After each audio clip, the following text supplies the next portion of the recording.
ദൈവനാമത്തിന് മഹത്വമുണ്ടായിരിക്കട്ടെ. യേശു ക്രിസ്തുവിൻ്റെ പുതിയ നിയമ രക്ഷയുടെ ഉപദേശമെന്ന വാട്സപ്പ് ഗ്രൂപ്പിൽ നിത്യജീവൻ്റെ മൊഴികൾ എന്ന വചന പരമ്പരയിൽ പ്രസംഗിക്കുവാൻ അടിയന് അവസരം ലഭിച്ച ദൈവകൃപയ്ക്കായി നന്ദിയോടെ സ്തുതിക്കുന്നു.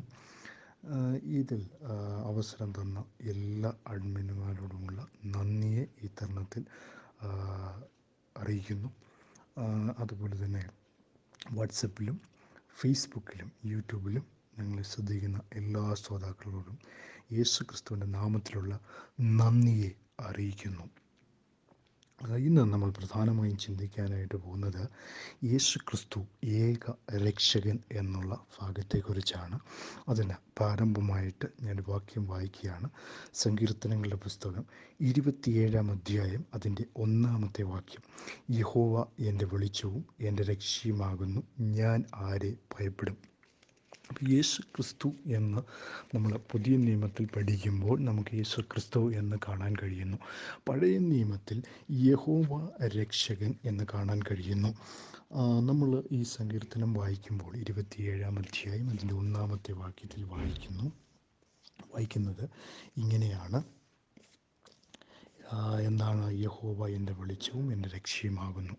ഇവിടെ പിതാവായ ദൈവത്തെ യഹോവ എന്ന് ദാവീദ് വിളിക്കുന്നതായിട്ട് നമുക്ക് കാണുവാനായിട്ട് സാധിക്കുന്നു. പുതിയ നിയമത്തിൽ യേശു ക്രിസ്തുവിനെ മാത്രമേ നമുക്ക് കാണുവാനായിട്ട് സാധിക്കുന്നുള്ളൂ. അപ്പം ഇവിടെ ദാവീദ് പറഞ്ഞിരിക്കുകയാണ്, യഹോവ എൻ്റെ വെളിച്ചമാണ്, എൻ്റെ രക്ഷയാകുന്നു, ഞാൻ ആരെ ഭയപ്പെടുമെന്ന്.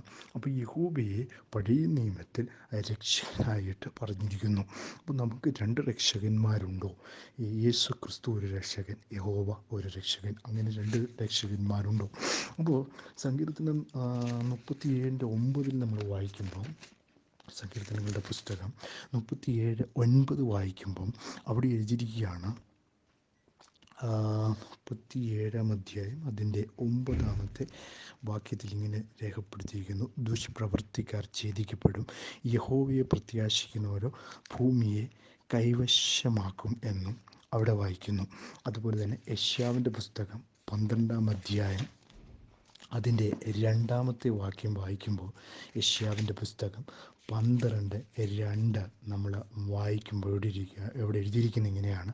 ഇതാ ദൈവം എൻ്റെ രക്ഷ, യഹോവയായ യാഹ് എൻ്റെ ബലവും എൻ്റെ ഗീതവുമായിരിക്കുന്നത് കൊണ്ട്, അവൻ എൻ്റെ രക്ഷയായി തീർന്നിരിക്കുന്നത് കൊണ്ടും ഞാൻ ഭയപ്പെടാതെ ആശ്രയിക്കുമെന്നും.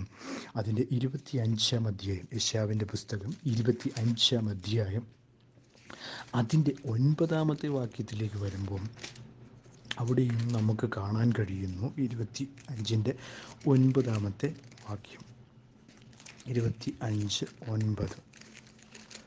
25:9 നമ്മൾ വായിക്കുന്നത് ഇങ്ങനെയാണ്.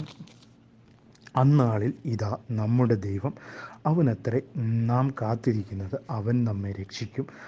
അവൻ തന്നെ യഹോവ, അവനത്രേ നാം കാത്തിരിക്കുന്നത്, അവൻ്റെ രക്ഷയിൽ നമുക്ക് ആനന്ദിച്ച് സന്തോഷിക്കാം എന്ന് അവർ പറയും. അപ്പോൾ അവനെയാണ് കാത്തിരിക്കുന്നത്. അപ്പം യഹോവ എന്താണ്?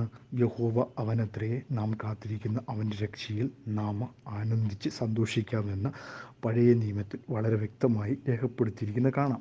അതുപോലെ തന്നെ യിരെമ്യാവിൻ്റെ പുസ്തകം 3 അധ്യായം അതിൻ്റെ 23 വാക്യത്തിലേക്ക് വരുമ്പോൾ, യിരെമ്യാവിൻ്റെ പുസ്തകം 3:23 എഴുതിയിരിക്കുകയാണ്. കുന്നുകളും പർവ്വതങ്ങളിലെ കോലാഹലവും വൃത്തം, ഞങ്ങളുടെ ദൈവമായ യഹോവയിൽ മാത്രമേ ഇസ്രായേലിന് രക്ഷയുള്ളൂ എന്ന് അവിടെ കാണുവാനായിട്ട് സാധിക്കുന്നു.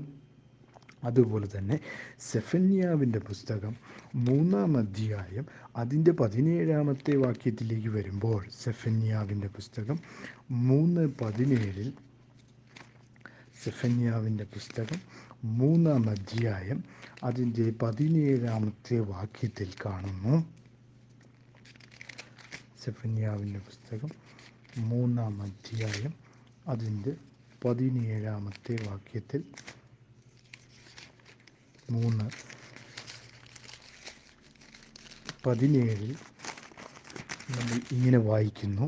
17 ഇങ്ങനെയാണ് കാണുന്നത്: നിന്റെ ദൈവമായ യഹോവ രക്ഷിക്കുന്ന വീരനായി നിന്റെ മധ്യേ ഇരിക്കുന്നു. അപ്പം രക്ഷിക്കുന്ന വീരനായി നിന്റെ മധ്യയെ ഇരിക്കുന്നു എന്ന് 3:17 സെഫന്യാവിൻ്റെ പുസ്തകം 3:17 കാണുന്നു. 1 തിമോത്തിയുടെ പുസ്തകം 4-ാം അധ്യായം അതിൻ്റെ 10-ാമത്തെ വാക്യത്തിൽ നമ്മൾ വായിക്കുമ്പോൾ 1 തിമോത്തി 4:10 1 തിമോത്തിയോസ് 4:10 നമ്മൾ വായിക്കുന്നു. 1 തിമോത്തിയുടെ പുസ്തകം 4-ാം അധ്യായം അതിൻ്റെ 10-ാമത്തെ വാക്യത്തിൽ ഇങ്ങനെ കാണുന്നു: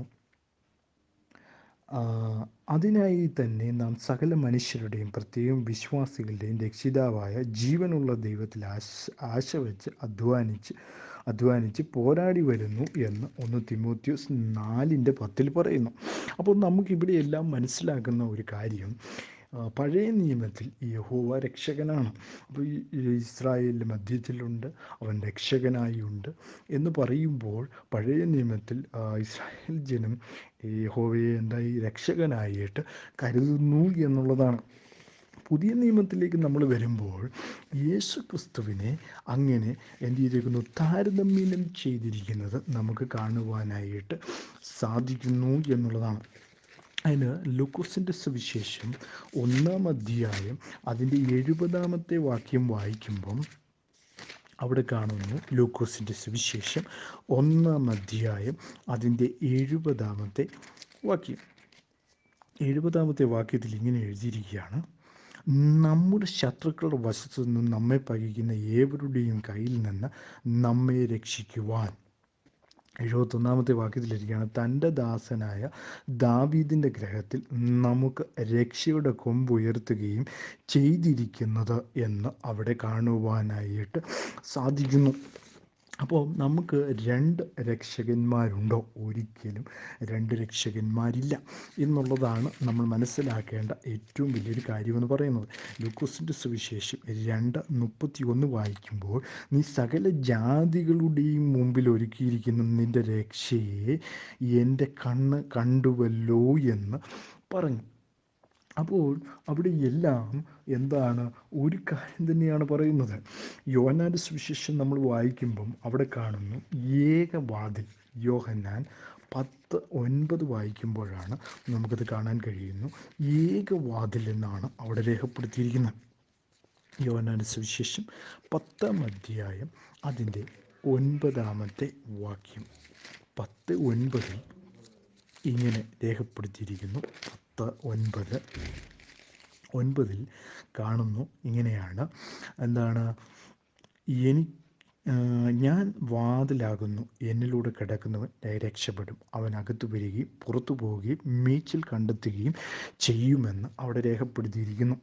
അപ്പോൾ യഹോവയുടെ നാമം എടുക്കുന്നിടത്തെല്ലാം യേശു ക്രിസ്തു പറയുകയാണ് താൻ രക്ഷകനാണ്. അപ്പോൾ 2 രക്ഷകന്മാർ നമുക്കുണ്ടോ?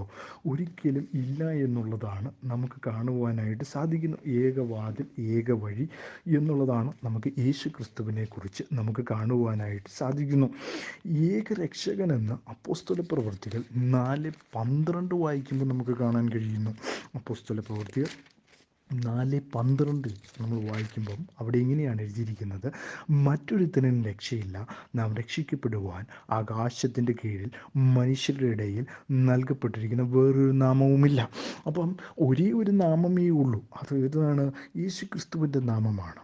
അപ്പോൾ 2 നാമമുണ്ടെന്ന് നമുക്ക് പറയാനൊക്കെ. പഴയ നിയമത്തിൽ യഹോവ എന്ന് പറയുന്നു, പിന്നീട് ഇങ്ങോട്ട് വരുമ്പോൾ പുതിയ നിയമത്തിൽ എന്താണ്, യേശു ക്രിസ്തു എന്ന് പറയുന്നു. ഇന്ന് തൃത്വക്കാർ എടുക്കുന്ന വചനങ്ങളിൽ ഏറ്റവും പ്രധാനപ്പെട്ട കാര്യമെന്ന് പറയുന്നത്, അവർ പഴയ നിയമം എടുക്കുമ്പോൾ യഹോവ രക്ഷകനാണെന്ന് പറയും, പുതിയ നിയമത്തിൽ വരുമ്പോഴും യേശു രക്ഷകനാണെന്ന് പറയും. കൂടുതൽ ഇത് ആയി കഴിയുമ്പോൾ അവർ പറയും തൃത്വത്തിലെ രണ്ടാമനാണെന്ന് പറയും. ഇങ്ങനെയെല്ലാം പറയുന്ന ഒരു സ്വഭാവം തൃത്വക്കാർക്കുണ്ട്. തൃത്വക്കാരെന്ത് ചെയ്യുന്നു? അവസരവാദം ഇവിടെ കാണിക്കുന്നു എന്നുള്ളതാണ് തൃത്വത്തിൽ നമുക്ക് കാണുവാനായിട്ട് സാധിക്കുന്നു. കാരണം യേശു ക്രിസ്തു ഏക രക്ഷകനാണ് എന്നുള്ള കാര്യം എന്ത് ചെയ്യുന്നു? അവർ മറക്കുന്നു എന്നുള്ളതാണ് ഈ വചനത്തിൽ നമുക്ക് കാണുവാനായിട്ട് സാധിക്കുന്നു. അതുകൊണ്ട് അനേകരുടെയും കണ്ണുകൾ അവരെന്ത് ചെയ്യുന്നു? മൂടുന്നു എന്നുള്ളതാണ്. കർത്താവ് യേശു ക്രിസ്തു രണ്ടാമനാണ് എന്ന് പറഞ്ഞുകൊണ്ട് അവരെന്ത് ചെയ്യുന്നു? അതിനെ ആ കണ്ണുകൾ, മനുഷ്യരുടെ കണ്ണുകൾ അവർ മൂടുന്നു എന്നുള്ളതാണ്. അപ്പോൾ നമ്മൾ അപ്പോസ്തല പ്രവൃത്തികൾ 15-ാം അധ്യായം അതിൻ്റെ 11-ാമത്തെ വാക്യത്തിൽ എഴുതിയിരിക്കുകയാണ്, അവൻ്റെ കൃപ രക്ഷയ്ക്ക് മതിയായതെന്ന്. അപ്പോസ്തല പ്രവൃത്തികൾ 15-11 നമ്മൾ വായിക്കുമ്പോൾ അവിടെ കാണാനായിട്ട് സാധിക്കുന്നുണ്ട്.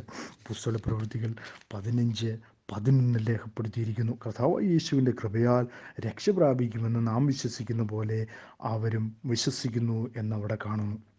അപ്പോൾ യേശുവിൻ്റെ കൃപയാലാണ് നാം രക്ഷ പ്രാപിക്കുന്നത്.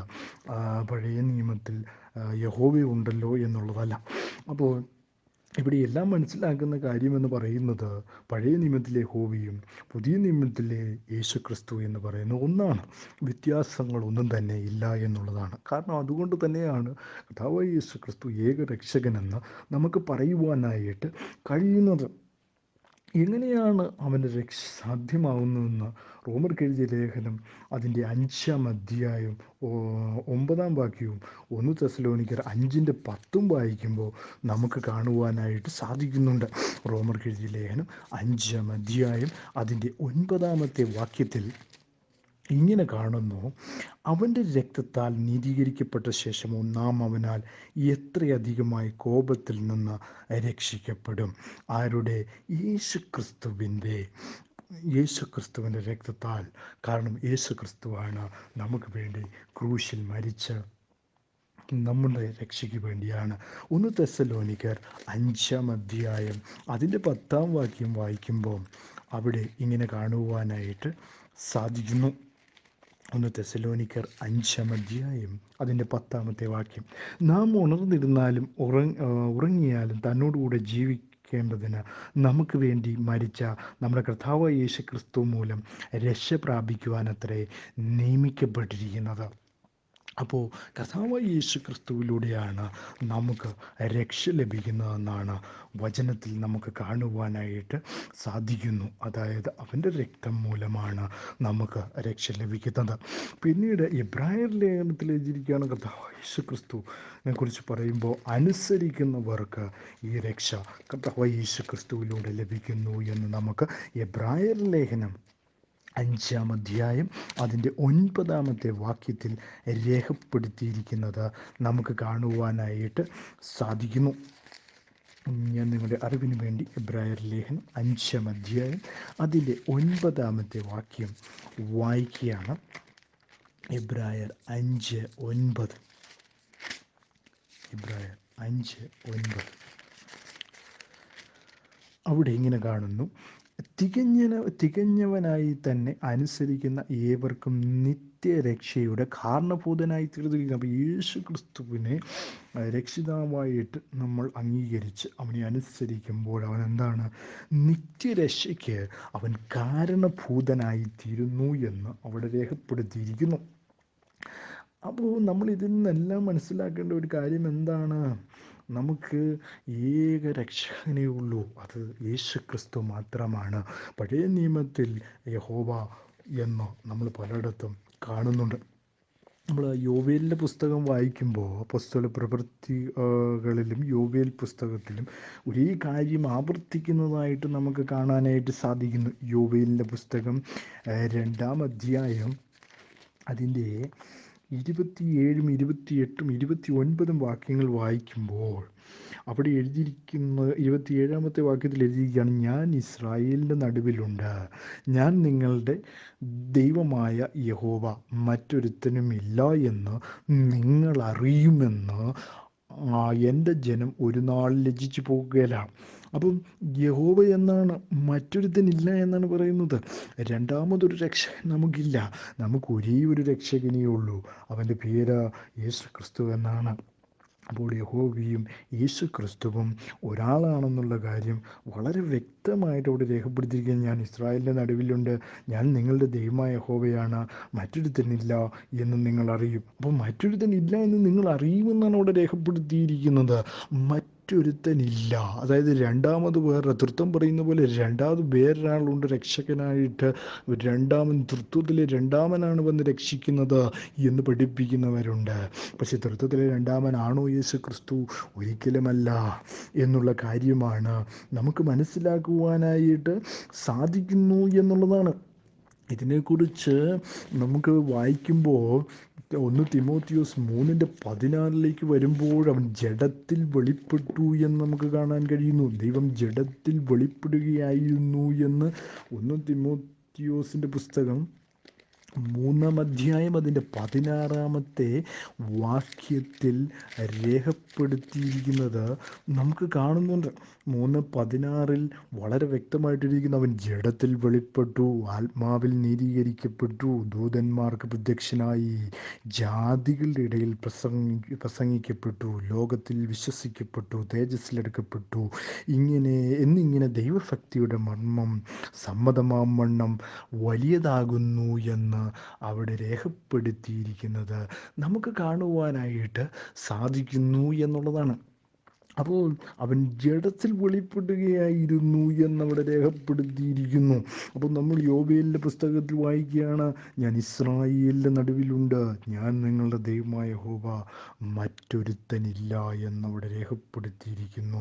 എൻ്റെ ജനം ഒരു നാളും ലജ്ജിച്ചു പോവുകയില്ല എന്നവിടെ രേഖപ്പെടുത്തിയിരിക്കുന്നു. 28-ാമത്തെ വാക്യത്തിൽ എഴുതിയിരിക്കുകയാണ്, അതിൻ്റെ ശേഷമോ ഞാൻ സകല ജഡത്തിന്മേലും എൻ്റെ ആത്മാവിനെ പകരും, നിങ്ങളുടെ പുത്രന്മാരും പുത്രിമാരും പ്രവചിക്കും, നിങ്ങളുടെ വൃദ്ധന്മാർ സ്വപ്നങ്ങളെ കാണും, നിങ്ങളുടെ യൗവനക്കാർ ദർശനങ്ങളെ ദർശിക്കും. ദാസന്മാരുടെ മേലും ദാസിമാരുടെ മേലും ഞാൻ ആ നാളുകളിൽ എൻ്റെ ആത്മാവിനെ പകരും.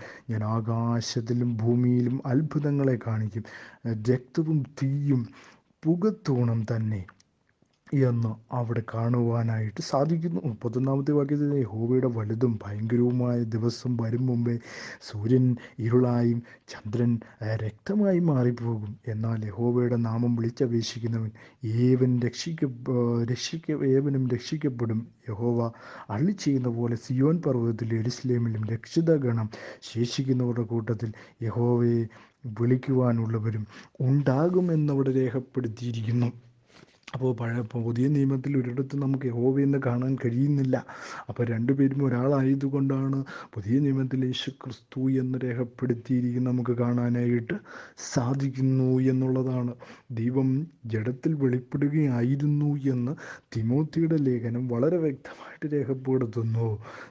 മറ്റൊരുത്തനില്ല എന്ന് ദൈവം തന്നെ സാക്ഷ്യപ്പെടുത്തുന്നു എന്നുള്ളതാണ് നമ്മൾ മുമ്പത്തെ വാക്യത്തിൽ നമ്മൾ വായിച്ചത്. അപ്പം നമ്മൾ മനസ്സിലാക്കേണ്ട ഒരു കാര്യം, ഈ തൃത്വത്തിൽ രണ്ടാമനാണ് വന്ന് നമ്മളെ രക്ഷിച്ചെന്നൊക്കെ പറയുമ്പോൾ വളരെ തെറ്റായ ഒരു പഠനമാണ് ഈ കാലങ്ങളിൽ നമ്മുടെ ഇടയിൽ കാണുന്നത്. അതുകൊണ്ട് അങ്ങനെയുള്ള ചിന്തകൾ നമ്മൾ മാറ്റേണ്ടതാണ്. ദൈവവചനം പഠിക്കണം, അതിൻ്റെ ആഴങ്ങളിലേക്ക് നമ്മൾ ഇറങ്ങുമ്പോൾ ദൈവം നമുക്ക് വേണ്ടി ഇടപെടാൻ തുടങ്ങും, ദൈവം നമുക്ക് വേണ്ടി പ്രവർത്തിക്കുവാൻ തുടങ്ങും എന്നുള്ളതാണ്. ആ രക്ഷയിലേക്ക് നമ്മൾ കടന്നു വരണം. യഹോവയായ ദൈവം നമ്മളെ രക്ഷിക്കുമെന്ന് പറയുമ്പോൾ അത് യേശു ക്രിസ്തുവായി. കാരണം യേശു ക്രിസ്തു എന്ന് ഞാൻ കഴിഞ്ഞ എപ്പിസോഡിൽ ഞാൻ രേഖപ്പെടുത്തിയപ്പോൾ ഒരു കാര്യം പറഞ്ഞിരുന്നു. എന്താണ്? ജനത്തെ അവൻ്റെ പാപങ്ങളിൽ നിന്ന് വിടുവിക്കേണ്ടതിന് അവൻ യേശു എന്ന പേരിടണമെന്ന് ഗബ്രിയേൽ ദൂതൻ മുഖാന്തരം മറിയെ അറിയിച്ച കാര്യം ഞാൻ കഴിഞ്ഞ എപ്പിസോഡിൽ ഞാൻ അതിനെക്കുറിച്ച് പറഞ്ഞിരുന്നു. അപ്പം അതിൽ നിന്നെല്ലാം നമ്മൾ മനസ്സിലാക്കേണ്ട കാര്യം എന്താണ്? യേശു ക്രിസ്തു ജഡത്തിൽ വെളിപ്പെടുകയായിരുന്നു. ആ ജഡത്തിൽ വെളിപ്പെട്ടത് എന്തിനാണ്? നമ്മെ രക്ഷിക്കുവാനായിട്ട് ദൈവം ജഡത്തിൽ വെളിപ്പെടുകയായിരുന്നു എന്നുള്ള കാര്യമാണ്. അത് മറന്നു പോകരുത്. നമ്മൾ എപ്പോഴും അത് നമ്മുടെ മുന്നിൽ തന്നെ വച്ചു കൊള്ളണമെന്നാണ് നമുക്കിതിലൂടെ മനസ്സിലാക്കേണ്ട കാര്യമെന്ന് പറയുന്നത്. ദൈവം ഏകനാണ്. അവൻ ഏകരക്ഷകനായി നമ്മുടെ ഇടയിൽ വന്ന് ജനത്തെ വിടുവിച്ചു എന്നുള്ളതാണ്. 2024 വർഷങ്ങൾക്ക് മുമ്പ് അവൻ നമുക്ക് വേണ്ടി കാൽവരിയിൽ മരിച്ചു എന്നുള്ള ആ സന്ദേശം നമ്മളോട് വിളിച്ചോതുന്നത് എന്താണ്? യേശു ക്രിസ്തു നമ്മുടെ രക്ഷകൻ, ദൈവം നമ്മെ രക്ഷിക്കുന്നു എന്നുള്ള കാര്യമാണ് നമുക്ക് അവിടെ അവിടെ പ്രത്യേകിച്ച് കാണുവാനായിട്ട് സാധിക്കുന്നു എന്നുള്ളതാണ്. യോവേലിലൂടെ വളരെ വ്യക്തമായിട്ട് അത് രേഖപ്പെടുത്തിയിരിക്കുന്നു. 2:27 ഞാൻ ഇസ്രായേലിന് നടുവിലുണ്ട്, ഞാൻ നിങ്ങളുടെ ദൈവമായ യഹോവ, മറ്റൊരുത്തനും ഇല്ല എന്ന് നിങ്ങളറിയും, എൻ്റെ ജനം ഒരു നാൾ ലജ്ജിച്ചു പോവുകയില്ല എന്ന് അവിടെ രേഖപ്പെടുത്തിയിരിക്കുന്നതെന്നും യഹോവ രക്ഷകൻ, യഹോവ എങ്ങനെയാണ് യഹോവ മനുഷ്യനായി ഭൂമിയിലേക്ക് എങ്ങനെ വന്നു എന്ന് ചോദിക്കുമ്പോൾ ജഡത്തിൽ വെളിപ്പെടുകയായിരുന്നു. ദൈവം ജഡത്തിൽ വെളിപ്പെടുകയായിരുന്നു. ആ ജഡത്തിലുള്ള